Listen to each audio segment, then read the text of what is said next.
150वीं गाथा चलानी है। ये जो प्रकरण पहली गाथा से आरंभ हुआ है और वहाँ से चलते चलते अपन 150वीं गाथा तक आए हैं। ये चाहे जयपुर में हो चाहे कहीं बाहर जाएं, जहाँ ज़्यादा प्राथमिक शिष्य नहीं होते हैं, वहाँ इस समय सार को इसी क्रम में चला रहे हैं। इसलिए ये उसी क्रम में आगे आया है। कोई यहाँ के लिए स्पेशल विषय नहीं चुना गया है।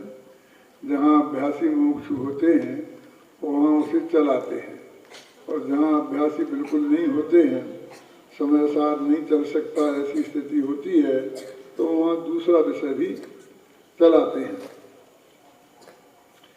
ये अभी टीवी पर आता है ना, यही समय सार ही आ रहा है।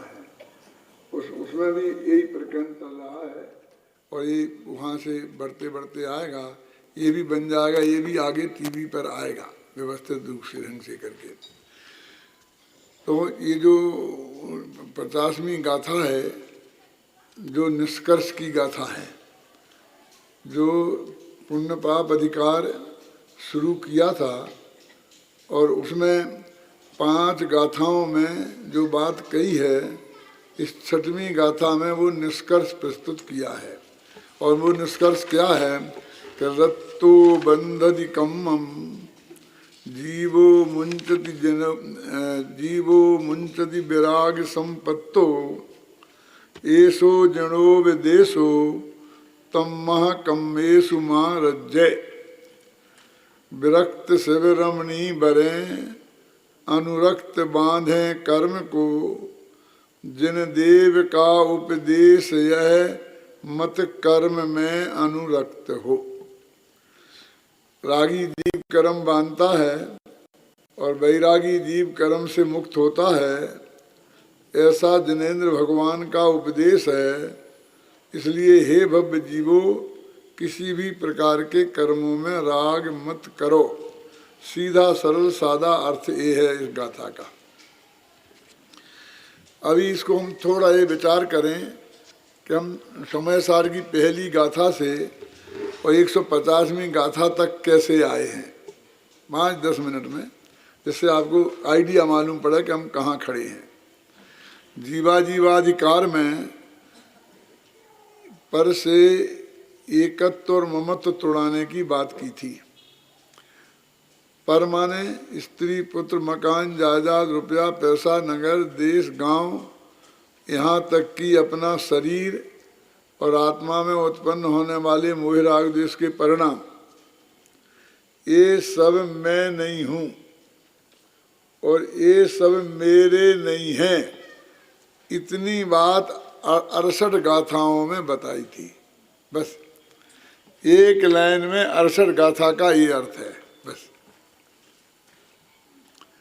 फिर 68 के बाद 75 गाथाएं जो कर्ता कर्म अधिकारी थी, उसमें ये बताया था कि इन्हीं चीज़ों का, कौन कौन सी चीज़ें का, जिनको अभी मैंने बताया था, स्त्री पुत्र मकान जायदाद रुपया पैसा नगर देश गांव दुनिया और शरीर और मोह राग देश के परिणाम, इनको समय सार में 2 भागों में बांटा है। एक का नाम रखा वर्णादि और दूसरे का नाम रखा रागादि। रागादि में राग आदि भाव 9 भाव आते हैं और वर्णादि में 20 भाव आते हैं। जैसे 29 भावों से भगवान आत्मा भिन्न है, ये नहीं है, इनका स्वामी आत्मा नहीं है। और कर्ता कर्म अधिकार ने बताया इनका कर्ता भोक्ता आत्मा नहीं है। तो इस तरह से 144वीं गाथा तक अपन पहुंच जाते हैं। अब जब ये सब कह दिया कि सब पर पदार्थों से तेरा नास्ति सर्वोपि संबंधो पर द्रव्यात्म तत्वयो, पर द्रव्य में और आत्म तत्व में कोई भी संबंध नहीं है। जब ये बात कह दी ना, और कोई माने एकत्व, ममत्व, कर्तृत्व और भोक्तृत्व, ये 4, ये 4 प्रकार के संबंध नहीं हैं, इसका नाम है, उन्होंने कहा कोई संबंध नहीं है। अब जरा अपने मोटे तौर से इसको घटित करके देखें कि ये देवलाली का कॉम्प्लेक्स है। कोई आदमी ऐसा माने कि देवलाली का ये कॉम्प्लेक्स है, यही मैं हूं, मैं तो इससे तन्मय हो गया हूं, तो वो कहते ऐसा नहीं हो सकता। तू जड़ से तन्मय होगा तो तुझे जड़ होना पड़ेगा, है ना। कि नहीं नहीं मैं तन्मय नहीं हूं, ये नहीं हूं, लेकिन इसका स्वामी तो मैं हूं ना। तो कहते तू स्वामी भी नहीं है, तू ये नहीं है और इसका स्वामी भी नहीं है। तो इसको लगता है अरे मैंने इतनी मेहनत करी, इतना पैसा इकट्ठा किया, ये बनवाया, सब कुछ किया सामने खड़े रह करके, और आप कह रहे हो कि मैं नहीं हूं, मैं स्वामी नहीं हूं। अरे ट्रस्टी तो मैं हूं, मैं इसका ट्रस्टी हूं। कि ट्रस्टी का अर्थ समझता है क्या होता है? ट्रस्टी माने झाड़ू लगाने वाला। आप कहेंगे क्या बात कर रहे हो, हम तो ये समझ रहे थे कि वो बहुत बड़ी चीज होती होगी ट्रस्टी। लोग लड़ते झगड़ते हैं ट्रस्टी बनने के लिए। यानी इसका की संपत्ति का एक नया पैसा आप अपने हित में उपयोग नहीं कर सकते।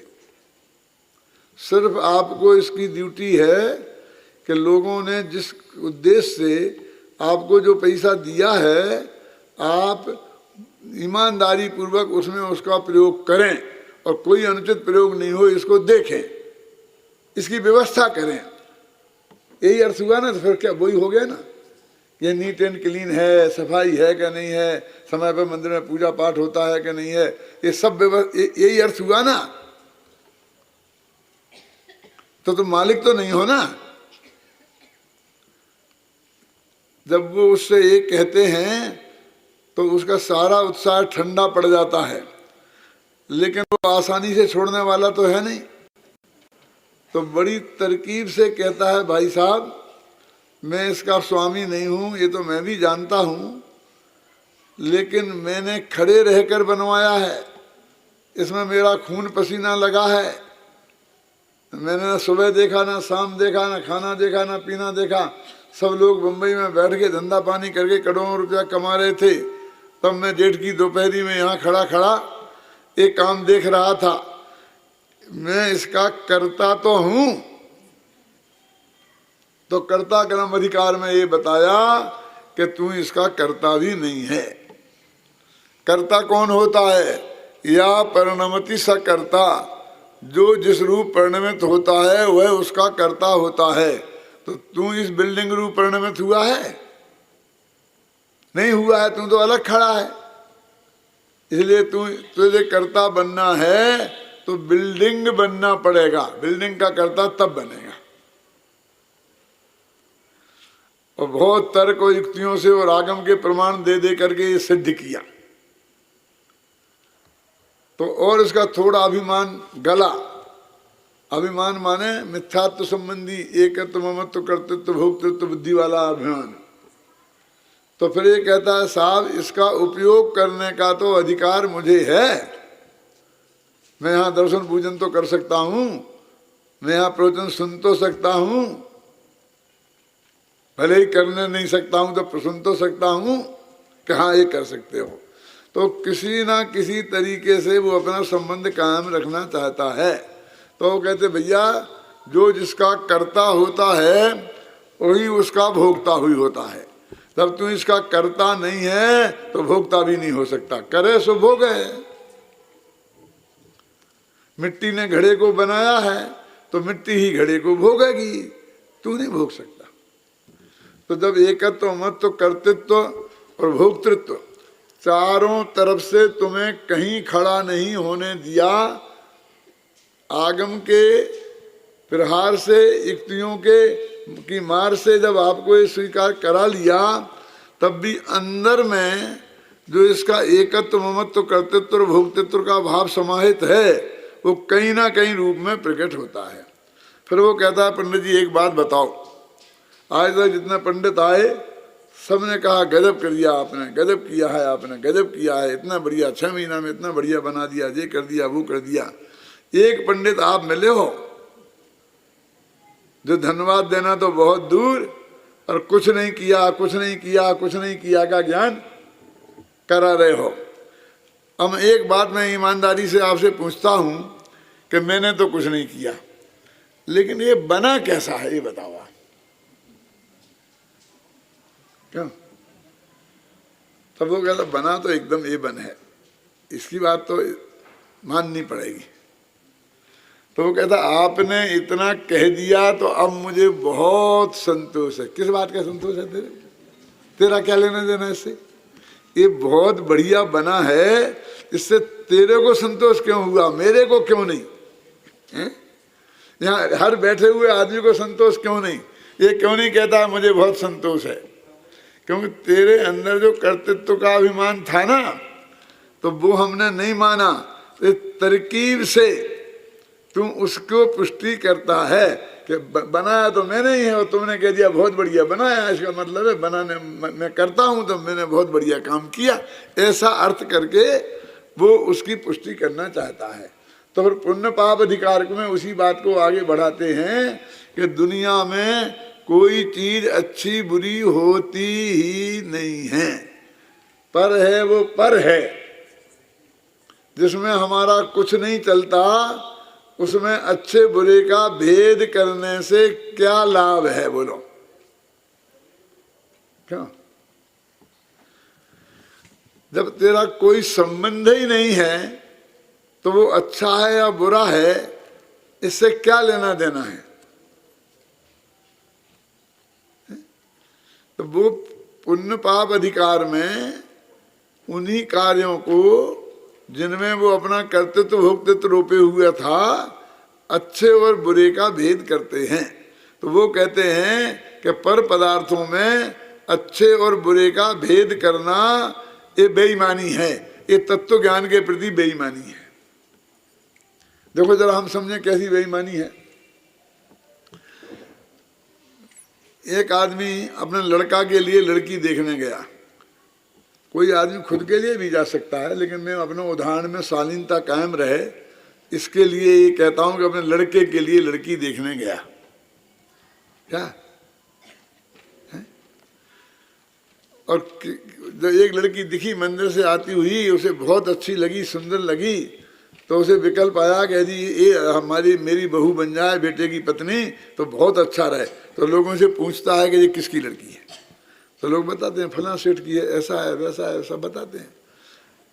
फिर कहते क्यों आपको क्या करना, आप क्यों पूछ रहे हैं? कि नहीं मेरे एक बहुत अच्छा लड़का है, इसके योग्य है, इसलिए मैं सोचता हूँ कि संबंध हो जाए, इसलिए पूछ रहा हूँ कि साहब इसकी सगाई परसों ही हुई है। सगाई तो समझते ना, रिंग सेरेमनी क्या बोलते, रोका, जो भी आप समझते हो, वो परसों ही हुआ है। तो जो यदि ईमानदार आदमी होगा, सज्जन आदमी होगा, तो एक सेकंड में उसका विकल्प टूट जाएगा, टूट जाना चाहिए कि अब खत्म हो गई बात, अब इससे तो कुछ हो ही नहीं सकती। अब उसे और आगे विशेष जानने की इच्छा क्यों होनी चाहिए? नहीं होनी चाहिए ना। लेकिन बेईमान किस्म का होगा तो कहेगा कि कहाँ पड़ती है, इसका बायोडेटा तो मंगाओ, देखते हैं, ये करते हैं। कि साहब उसकी तो हो गई ना, फिर बायोडेटा काय को मंगाएं? अरे तुम क्या समझते नहीं हो जान दो, कोई फर्क नहीं पड़ता। जहां हुई है ना, वो यदि करोड़पति होगा तो मैं अरबपति हूं। वो लोका को टूटते कितनी देर लगती है? हाँ? यदि उल्टा हो, अपनी लड़की हो और सामने वाला लड़का हो, तो उसने 2 करोड़ देने का बोला होगा, मैं 25 करोड़ दूंगा। वो सब रोका मोका एक तरफ रखा रहेगा कि नहीं वो बहुत ईमानदार आदमी है, तुम छोटो, हमने अच्छों को भ्रष्ट किया है। ये सारे मिनिस्टर हम ही ने तो भ्रष्ट करे हैं, ये सारे ऑफिसरों को हम ही ने तो भ्रष्ट किया है। क्यों? आप हमें समझते क्या हो? हम उद्योगपति हैं, कॉर्पोरेट जगत की सम्राट हैं। क्यों? तुम वो छोड़ो, हो गया छोड़ो। अरे हम तो 6 फेरे पड़ जाएं वहां से भी, और 7 पड़ जाए तो क्या वहां से भी, तो ऐसे बेईमानों से क्या बात करें। जब नक्की हो गया कि परद्रव्य ना मेरा है, ना मैं उसका करता हूँ, ना मैं उसका भोगता हूँ, तो मुझे अच्छा है कि बुरा है कि ऐसा है कि वैसा है, अब इन विकल्पों से क्या प्रयोजन। वो बेईमानी ही है ना कि वो हो तो जाएगा, मेरी तुम नहीं होती, मैं उसका स्वामी तो बन जाऊंगा, तुम फिक्र मत करो, तुम तो बताओ क्यों। यानी इनडायरेक्ट वे में उसमें अच्छे बुरे का भेद करना, कर्तृत्व और स्वामित्व को स्थापित करने का भाव ही है। इसलिए कहते हैं जो पर पदार्थ है उससे उसमें क्या प्रयोजन है तुझे, उसमें अच्छे बुरे का भेद करना। इसलिए उन्होंने कहा शुभ कर्म सुशील है और अशुभ कर्म कुशील है, ऐसा जगत के लोग कहते हैं। पर जो संसार में प्रवेश कराए वो कर्म सुशील कैसे हो सकता है। पहली गाथा है कितने पुण्य पाप अधिकार की, कि तुम इसमें सुशील और कुशील कर्म में ऐसे दो भेद क्यों कर रहे हो। ये सज्जन और दुर्जन ऐसे भेद इन आदमियों में क्यों कर रहे हो। वह आदमी तो आदमी है, जन तो जन है, वो सज्जन और दुर्जन का कोई मतलब नहीं, क्योंकि तुम्हारे उसके बीच में वज्र की दीवार है। सामने वाला सज्जन हो तो तुम्हें कुछ दे नहीं सकता, सामने वाला दुर्जन हो तो तुम्हारा कुछ ले नहीं सकता। कि नहीं निमित्त तो है, निमित्त तो है। अरे निमित्त भी नहीं है, निमित्त तेरा यशस कीर्ति कर्म का उदय निमित्त है, यश हो रहा हो तो, और अपयश कीर्ति कर्म का उदय निमित्त है यदि अपयश हो रहा हो तो। सामने वाले ने कुछ नहीं किया, उसके करने से कुछ नहीं होता। ये नक्की और पक्की बात है ना। क्यों तो तुमने कह दिया अपना कर्म का उदय, तो कर्म भी तो पर है। हाँ है, लेकिन अभी हमारी समस्या तुमसे निपटने की है। तो तुमको हम भला बुरा करने वाला मान रहे कि हम तुम्हारा भला बुरा कर देंगे, पहले तुम्हें वहां से हटाना है। और तुम्हें दो चाहिए, एक निमित्त और एक उपादान। हम तो कहेंगे कि उपादान से ही काम होता है, निमित्त कुछ में कुछ होता नहीं, समझे ना। निमित्त तो जानने में आता है, तो तुम अभी मानने वाले नहीं हो। तो तुम्हें दो बता दिए। क्या क्या बता दिए? दो कि निमित्त उपादान, तो अंतरंग वो हो गया और बहिरंग वो हो गया, दोनों उपादान निमित्त हो गया। तो ये जो हमारे कर्तृत्व के प्रति कि जो चीज हमारी नहीं है वो कुशील है कि दुशील है, इससे क्या फर्क पड़ता है। और जो हमें संसार में ही रखे उसको हम सुशील कैसे कह सकते। ऐसा नहीं कहा कि वो पाप कर्म को हम कुशील कैसे कह सकते। मूल में तो बात एक ही कि कुशील और सुशील का भेद ही नहीं है, पर में ऐसा कहने से क्या मतलब। और फिर कहा कि यदि है भी तो वो पुण्य कर्म भी जो हमें संसार में ही घुमाता है उसे सुशील कैसे कहा जा सकता है। बेशक सुंदर है कि कुरूप है, इससे क्या फर्क पड़ता है। क्या वो उधर देखने लायक नहीं है, तो उसमें स्वरूप और कुरूप की चर्चा क्यों करता है तू। जो संसार में जो हमें पथ भ्रष्ट करे वो सुशील है, ऐसा तू क्यों कहता है। इस बात सही नहीं है, ये ठीक नहीं है। वो उसे कुशील क्यों कहता है, उस पर कोई ऑब्जेक्शन नहीं किया तो है। जब दोनों कोई सुशील और कुशील का भेद करने कोई मना किया तो दोनों ही का निषेध किया ना हेंटे जी। लेकिन फिर भी वजन इस पे दिया सुशील पे, क्यों कि खतरा इससे ज्यादा है। आगे की जो 5 गाथाएं हैं वो इसी बात को पुष्ट करने वाली हैं। और उसकी जो टीका में एक मरम की बात लिखी अमृतचंद्र ने कि मनोरम उदाहरण दिया और अमनोरम कुटनी हथनी, 3 शब्द हैं। मनोरम अमनोरम और कुटनी ऐसी हथनी। हथनी माने हथनी तो जानते हैं, हाथी की स्त्री लेंगे। वो हथनी एक तो सुंदर है और एक कुरूप है, और कुटनी तो है ही वो। ये कुटनी क्या होता है? अब हथनी से यदि अपन किसी महिला पर लाएं तो आपको जल्दी समझ में आएगा। कुटनी माने चुस्त चालाक, दुनिया को चक्कर में डालने वाली, फंसाने वाली, उसे बोलते कुटनी। अब सुंदर है और असुंदर है, दो ही तरह की होती महिलाएं, सुंदर भी होती हैं असुंदर भी होती हैं। तो ये कहते हैं कि असुंदर महिला से सुंदर महिला ज्यादा खतरनाक है। क्या? क्यों? कि उसके चक्कर में फंसने के इस अज्ञानी जीव के ज्यादा चांस हैं। ख्याल में ना? इसलिए अशुभ कर्म और शुभ कर्म, तो अशुभ कर्म माने सुंदर नहीं है ऐसी स्त्री, और शुभ कर्म माने सुंदर स्त्री। तो कहते जैसे सुंदर स्त्री ज्यादा खतरनाक है, वैसे ही शुभ कर्म ज्यादा खतरनाक है। अच्छा कोई को नहीं बताना है, लेकिन भजन क्योंकि सारी दुनिया शुभ कर्म के चक्कर में फंसती है। अब उन्होंने आचार्यों ने तो हथनी हथनी लिया, हम तुम जबरदस्ती मनुष्य नहीं ले आए। क्यों? क्या करें? जंगलवासी जंगल में रहते थे, 24 घंटे जंगलों में हाथी घोड़े जानवर ही जानवर घूमते थे, वो ही दिखते थे, इसलिए उन्हें उदाहरण वो ही दिखते थे। और हम क्या करें, हम इस लोक में रहते हैं, अब हाथी घोड़े तो देखने को मिलते ही नहीं है। क्यों? कुछ दिनों में कुत्ते बिल्ली भी नहीं मिलेंगी, गाय भैंस भी देखने को नहीं मिलेंगी। क्या?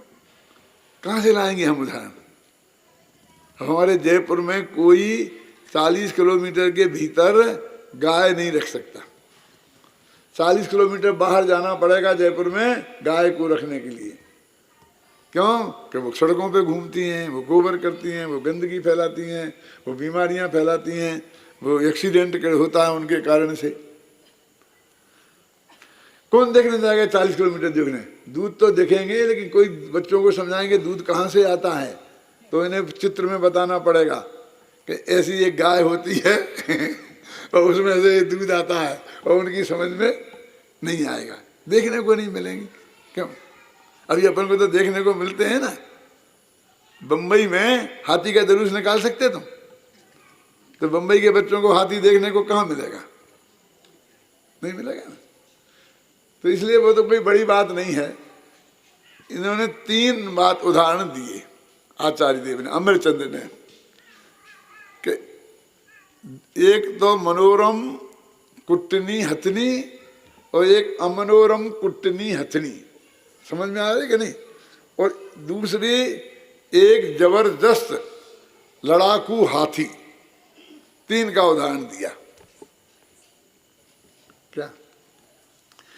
अब वो क्या था, जंगलों में से जो जंगली हाथी होते थे ना, ये राजा लोग वहां से ही पकड़वा लेते थे उन हाथियों को, फिर उनके महावत वगैरह उन्हें ट्रेंड करते थे और उनकी सवारी ये राजा लोग करते थे जंगलों में से हाथी पकड़वा के।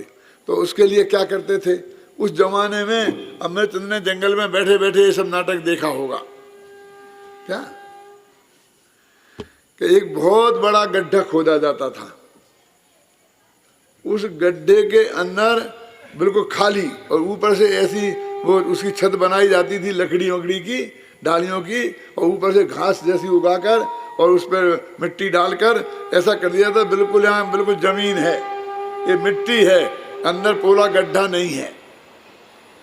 फिर एक हथनी को ट्रेंड किया जाता था कि वो जाकर हाथियों को लुभा लुभा कर, जंगली हाथियों को लाए।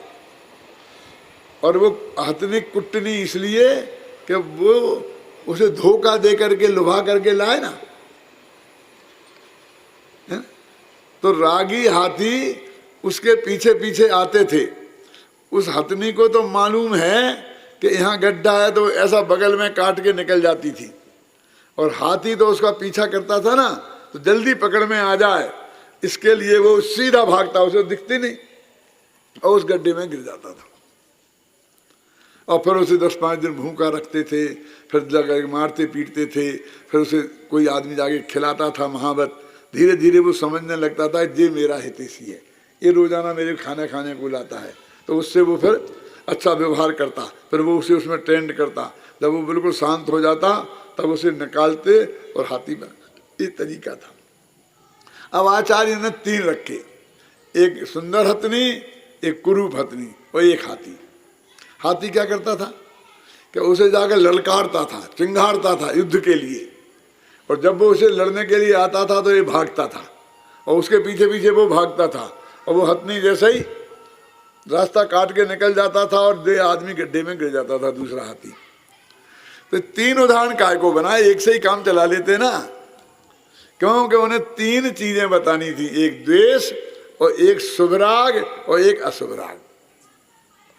तो कुटनी जो हथनी है वो अमनोरम है, वो तो अशुभ राग का कारण है।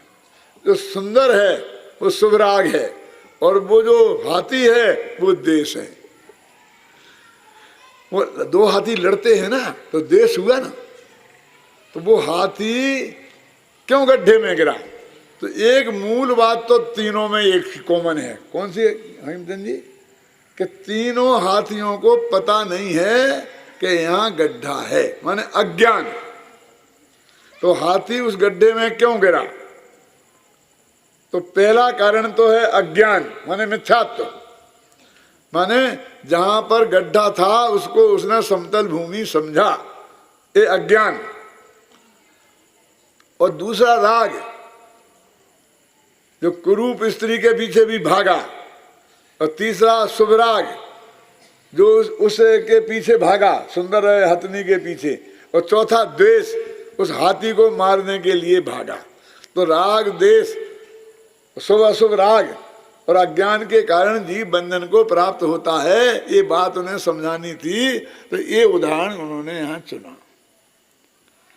अब ये कह रहे हैं कि शुभ राग इस जगत ने धर्म रूप से स्वीकार कर रखा है, बहुत लोग उसे अच्छा मानते हैं। अशुभ राग बुरा है ये समझाना बहुत आसान है, और शुभ राग बुरा है ये समझाना बहुत कठिन है। इसलिए उन्होंने सारा वजन यहाँ शुभ राग को समझाने के लिए दिया। और उन्होंने ये कहा कि दोनों प्रकार की हथनी, चाहे वो सुंदर हो चाहे वो कुरूप, वो बंधन में ही डालती हैं। और यदि तुम विचार करोगे उनमें दोनों में से खतरनाक कौन है, तो वो सुंदर हथनी ज्यादा खतरनाक है, ये बताना उनका उद्देश्य है। ये पुण्य पाप अधिकार की चरम सीमा की बात है। ये मैंने आपको 145 से लेकर 149वीं गाथा तक का सारांश बताया पुण्य पाप अधिकार की, 6 गाथाओं, और बाकी तो वो बता ही दिया था 144 गाथाओं का। अब अपन 150वीं गाथा तक आते हैं, ये इसकी भूमिका थी। अब वो निष्कर्ष की गाथा क्यों कहते हैं? क्योंकि उसमें कहा है कि रत्तो बंधदी कम्मम, इसलिए मैं निष्कर्ष के रूप में कहता हूं कि रागी, चाहे वो शुभ रागी हो चाहे वो अशुभ रागी हो, वो बंधन को प्राप्त होता है।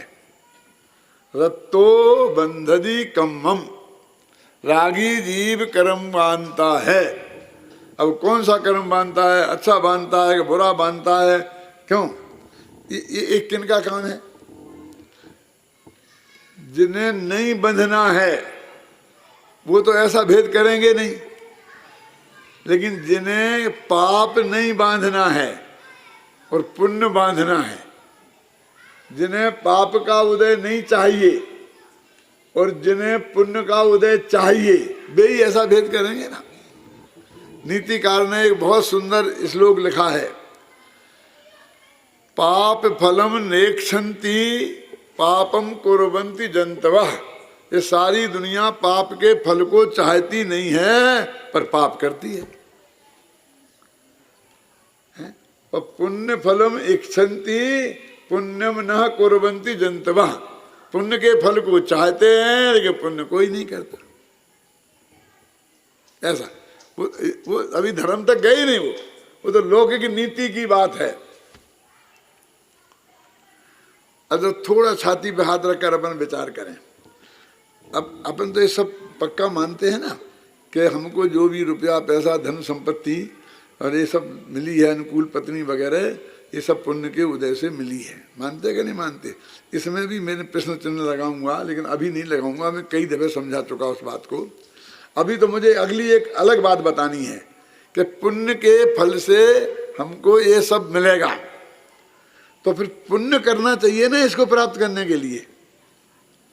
तो ये धंधा करना, दुकान खोलना, एक के दो करना, उसमें पांचों पाप होना, हिंसा, झूठ, चोरी, तो उस धन की प्राप्ति के लिए पाप क्यों करते हैं बताओ? तो ये तो कहने की बात है, धर्म तो बहुत दूर है। अभी तो पुण्य के फल में ये मिलते हैं ऐसा मानते हैं, और उसके लिए जितना पुरुषार्थ करते हैं वो सब पाप रूप ही होता है। यदि तुम सचमुच मानते हो कि पुण्य से मिलता है तो करो, बस स्वाध्याय करो, भगवान की पूजा भक्ति करो, है ना, और इससे तुम्हें मिल जाएगा। काय को दुकान पे जाते हो, काय को ऑफिस खोलते हो?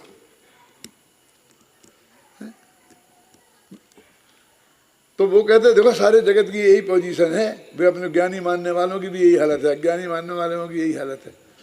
अब जी मैं बहुत खतरनाक नाम ले रहा हूँ, घबराना नहीं।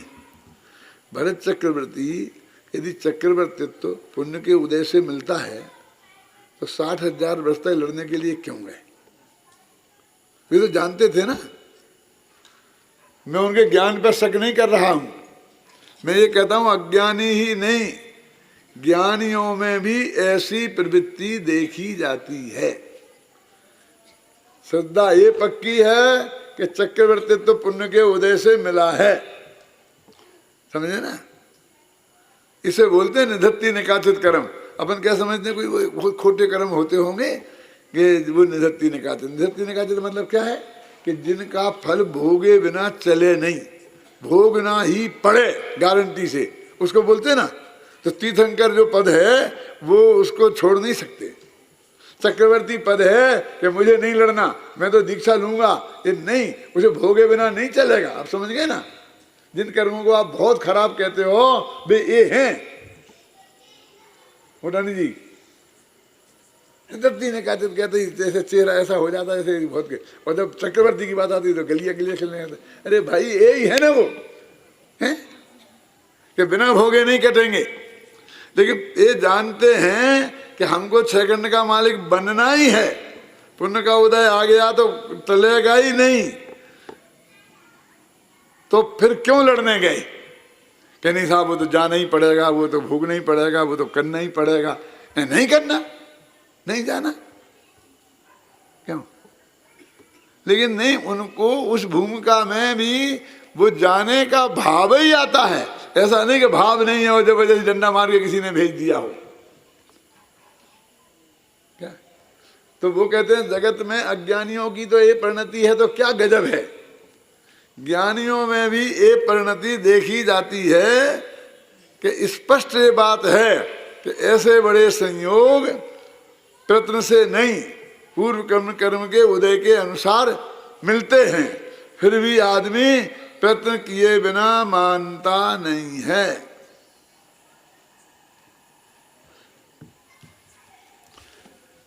अब इसलिए वो ये कहते हैं कि ये हमें यहां पर ये बताना चाहते हैं कि पुण्य और पाप का भेद ये करना ही सही नहीं है।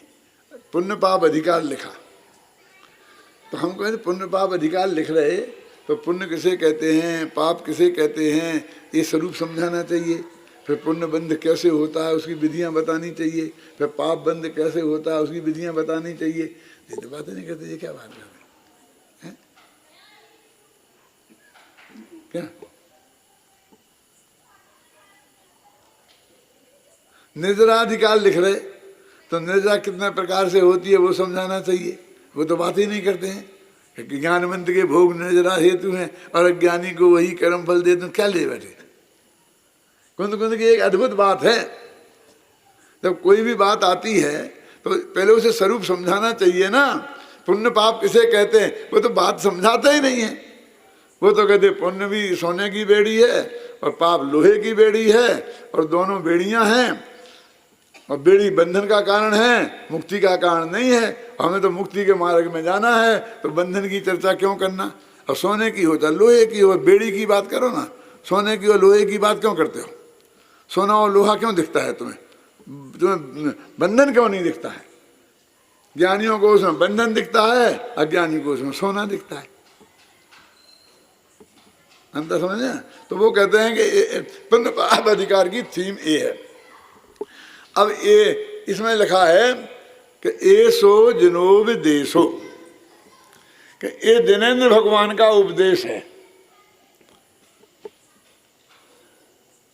और हेडिंग में क्या लिखा है मालूम आपको? अब आपके वैसे भी रात का टाइम है, शास्त्र है नहीं, गुरुदेव की जो पद्धति थी सामने शास्त्र होते तो पंक्ति पढ़ करके संस्कृत में हिंदी में मैं आपको सुनाता, लेकिन अब हिंदी में तो मैं आपको सुनाता ही हूँ। देखो क्या लिखा,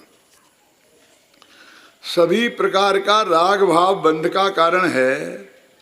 इस बात को युक्ति से सिद्ध करने के उपरांत, ये बात तो पिछली गाथाओं में सिद्ध करे आए, अब इसी की पुष्टि आगम से करते हैं। मैंने हम शास्त्र में बताएंगे कि शास्त्र में ये बात लिखी है। 150वीं गाथा की उत्थान का आचार्य अमृतचंद इस प्रकार लिखते हैं, जो संस्कृत पढ़ के बताता हूँ। अथो भय कर्मम बंद हेतुम प्रतिषेध्यम चाग मेन साधयति। अब यह बात आगम से सिद्ध करते हैं कि दोनों ही प्रकार के कर्म बंध के कारण हैं, इस कारण निषेध हैं। अब कहते हैं अभी तक तो हमने युक्तियां दी थी और अब हम आगम बताएंगे। आप जानते हैं पुरुषार्थ सर्वासिद्धि का नाम लिया था ना अभय कुमार जी ने, ये वो सर्वासिद्धि नहीं है जो मोक्ष के नीचे ही है और 5 अनुत्तरों के ऊपर स्वर्ग में है। एक सबसे बड़ा स्वर्ग जो ऊपर का है उसका नाम सर्वासिद्धि, ये वो सर्वासिद्धि नहीं है। ये सर्वार्थ सिद्धि नामक एक ग्रंथ है जो आचार्य पूज्यपाद ने लिखा है समझे ना? और आचार्य पूज्यपाद ने नहीं लिखा, उनका नाम था देवनंदी। किसने लिखा? देवनंदी आचार्य ने। लेकिन उनके सैकड़ों शिष्य थे और जो सुबह आकर उनको रोज ही ना सब पैर पड़ते थे, ये उन्हें पूज्यपाद मानते थे। ये पूज्यपाद तो उनकी उपाधि है कि जिनके चरण कमल पूजने लायक हैं। पूज्यपाद माने कुंद कुंद भी पूज्यपाद हैं, समझ गए ना आप? लेकिन उनके साथ वो उपाधि के रूप में प्रयोग होने लग गया था। क्या? पूज्यपाद। तो मूल नाम लोग भूल गए, है ना? ये कुंद कुंद का नाम भी, ये कुंद कुंद नाम नहीं है उनका, ये असली नाम नहीं है। उनका असली नाम तो पद्मनंदी था, उनका देवनंदी, इनका नाम पद्मनंदी। ये दोनों नंदी संघ के थे। ये नंदी भी संघ का नाम है, जैसे अपना गोत्र होता है हुकुमचंद भारिल, ऐसा है। वो नंदी नाम का जो संघ था, समझे ना, वो नंदी संघ के थे, इसलिए पद्म नाम था। पद्म है उनका नाम और नंदी है संघ। और कोंड कुंडपुर के थे तो कहते पद्म नंदी कोंड कुंडाचार्य, कोंद कुंद नगर के आचार्य। पहले के जमाने में गांव के नाम से भी कहने की परंपरा थी। बोलते फलाने गांव वाले, हमारे बुंदेलखंड में बोलते ना ललितपुर वाले, चंदेरी वाले, क्यों सागर वाले। और यहाँ महाराष्ट्र में कर कर हैं, फलाना कर, मुंबई कर, माने उस गांव वाले। तो जो कुंद कुंदाचार्य माने कोंड कुंडपुर के आचार्य, कोंड कुंडपुर कर हैं जे, समझ गए ना क्या? अब वो क्या नाम हुआ? पद्म नंदी संघ के पद्म नाम के आचार्य, जिनका जन्मभूमि कोंड कुंडपुर था। इतना भाव बताने के लिए हमने कहा कोंद कुंदाचार्य। अब वो धीरे धीरे लोग क्या थे कि मूल नाम को भूल ही जाते थे और ये नाम चल निकलते थे, है ना? अब युगल जी, अब इनका नाम क्या है नहीं पता नहीं, युगल जी चलता कि नहीं चलता है? किसी का नाम अपने हर एक के ऐसे नाम चल निकलते हैं ना, कई जगह के, कई कहने का दादाजी, कोई बड़े दादा की छोटे दादा, नाम क्या है पता ही नहीं है। क्यों? उनके माँ बाप भी उन्हें दादा कहने लगते हैं। तो वो नाम नहीं लेना चाहते थे शिष्य अपने गुरुओं का, इसलिए कुंद कुंदपुर के आचार्य कोंड कुंदाचार्य हो गए, समझे ना? नाम था उनका पद्मनंदी, नंदी संघ के परम नाम के आचार्य। ऐसे ही ये क्या नाम? देवनंदी। तो देव है नाम, नंदी है संघ और चरण कमल हैं पूजनीक जिनके, उनका नाम है पूज्यपाद। तो सब कहने लगे पूज्यपाद नाम के आचार्य के द्वारा लिखी हुई कौन, सर्वार सिद्धि नामक ग्रंथ। उन पूज्यपाद आचार्य ने के लिए क्या बताया था, किसके लिए अपने चर्चा कर रहे थे? अभय जी ने कहा था ना, मेरे पास पहुंची नहीं किसी की आवाज।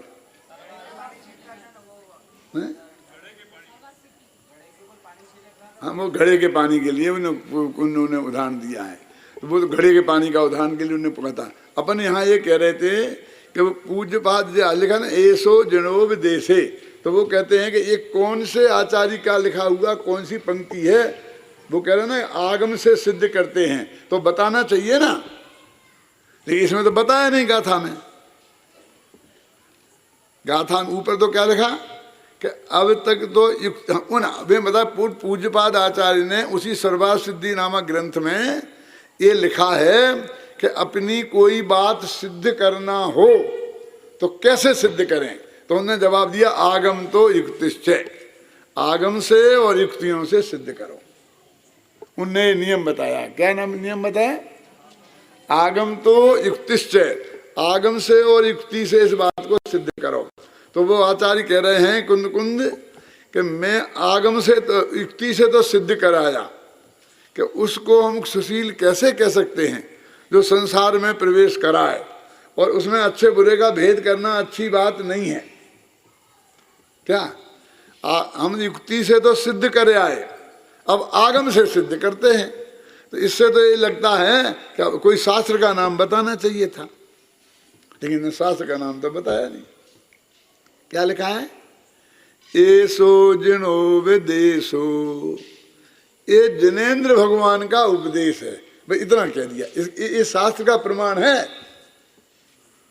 क्या कि जिनेन्द्र भगवान ने समोसरण में बैठ के कहा था। यदि हमें बताना पड़े तो हम बताना पड़ेगा कि धवल के फलाने पेज पे फलाने एडिशन में इतनी नंबर पे इस पंक्ति में ये बात लिखी है, ये बताना पड़ता। और नीति कह दी भगवान ने कहा था, अब किसने सुना, कौन है उनके पास, क्यों उन्हें इस बात की चिंता ही नहीं, कह दिया ये बात समूसरण में बैठ के भगवान ने कही थी, ये आगम प्रमाण है। अटपटा नहीं लगता है आपको, आप मानोगे? ऐसा मैं कह दूं कि आगम में एक कहा था कि भगवान ने कहा था वहां बैठ के, तो आप मान लेंगे? आप तो पेज नंबर बता खुलवाएंगे, पेज नंबर बताइए, ऐसा नहीं मानेंगे। तो इसमें से क्या निकलता है, इसमें से आगम कैसे निकलता है, मैं इस बात पे बहस करना चाहता हूँ। मैंने अपनी इस किताब में तो सब लिखा है, आप हो तो पढ़ना। ये है समयसार अनुशीलन भाग 2, ये सब प्रश्न उठाया है, उसका उत्तर भी लिखा है। क्या क्या कहते हैं आचार्य कि एक बात तो ये है कि वो इतने अधिक प्रमाणिक पुरुष थे कि उनने ये कह दिया कि हमारे गुरुदेव ने ऐसा कहा था, तो वो एक भी आदमी को शंका नहीं होती थी कि कहा होगा कि नहीं कहा होगा। उनने कह दिया जिनेन्द्र भगवान ने ऐसा कहा। अपने गुरुदेव भी कहते थे 100 इंद्रों की उपस्थिति में, गणधर देव की उपस्थिति में कही हुई बात है, भगवान ने ऐसे बोलते थे कि नहीं बोलते थे? फिर आप कोई पेज नंबर पूछते थे? तो इतने जो प्रमाणिक पुरुष होते हैं उनको पेज नंबर नहीं बताना पड़ता है, और उस जमाने में बता नहीं सकते थे। क्यों नहीं बता सकते थे? हाँ भगवान जी कहाँ बैठे हैं, हाथ उठाना भी है। हाँ समझे, क्यों नहीं बता सकते थे? क्योंकि आज तो छपते हैं लाखों, तो पेज नंबर कौन सा एडिशन हम सब बता सकते हैं। पहले तो हस्तलिखित होते थे, तो जितनी कॉपी होंगी उतने अलग अलग पेज होंगे, तो पेज नंबर लिखने का क्या मतलब? तो गाथा नंबर लिख देते थे कि गाथा नंबर पराने फलानी में।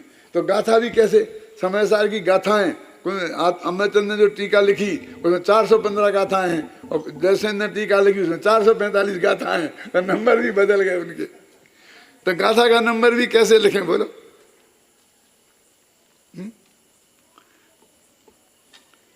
तो उनके पास इसके अलावा और क्या था?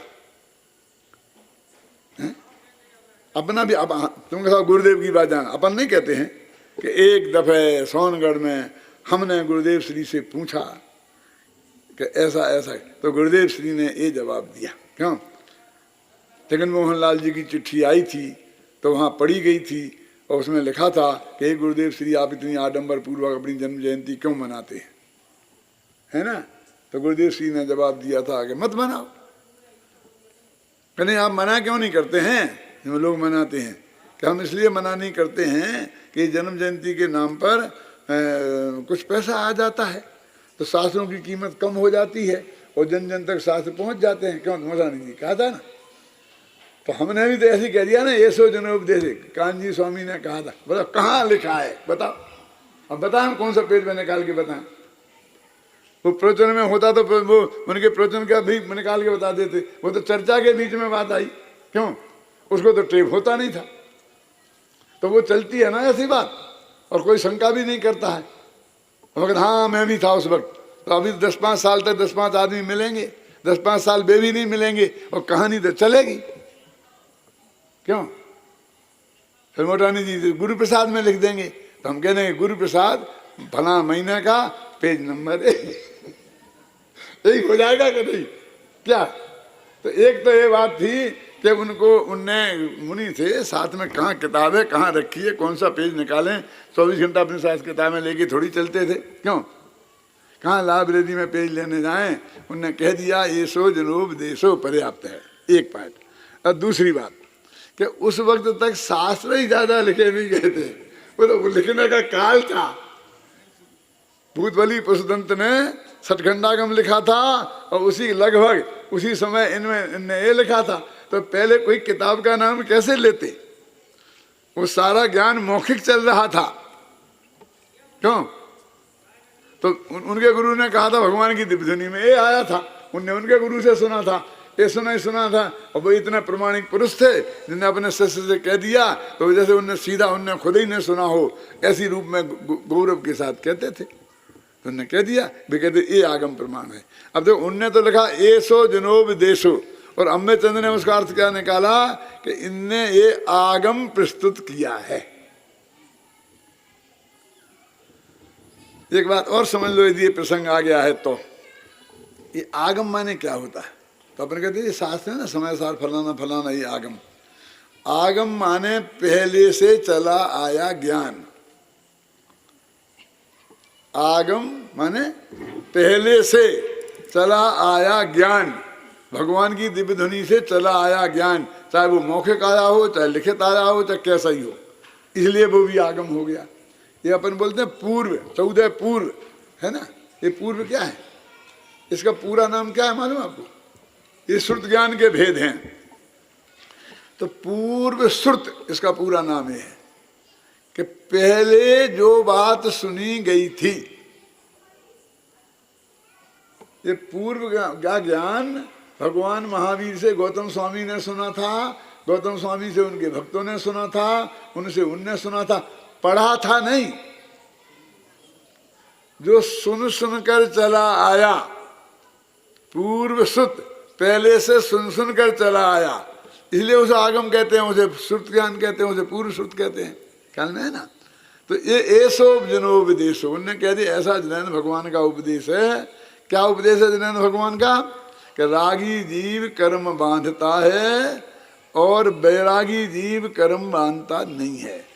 गुरुदेव श्री ने इस गाथा पर प्रवचन करते हुए एक बहुत मार्मिक बात लिखी, वो मैं आपको बता देता हूँ, फिर आप देख लेना, गुरुदेव के पढ़ लेना। इसमें भी लिखा, मैंने कोट किया है और वहाँ भी मिल जाएगा कि भैया यहाँ पर जो राग शब्द हम कह रहे हैं तो संतुलन वाला राग मत लेना, अप्रत्याख्याना वर्ण वाला राग मत लेना, प्रत्याख्याना वर्ण वाला राग मत लेना। ये तो अनंतानुबंधी और मिथ्यात्व संबंधी राग की बात है, ऐसा गुरुदेव ने ऐसा लिखा के लिया। और यहाँ पर विराग संपत्तो, वैराग्य है संपत्ति जिसकी, अथवा विराग से जो संपन्न है।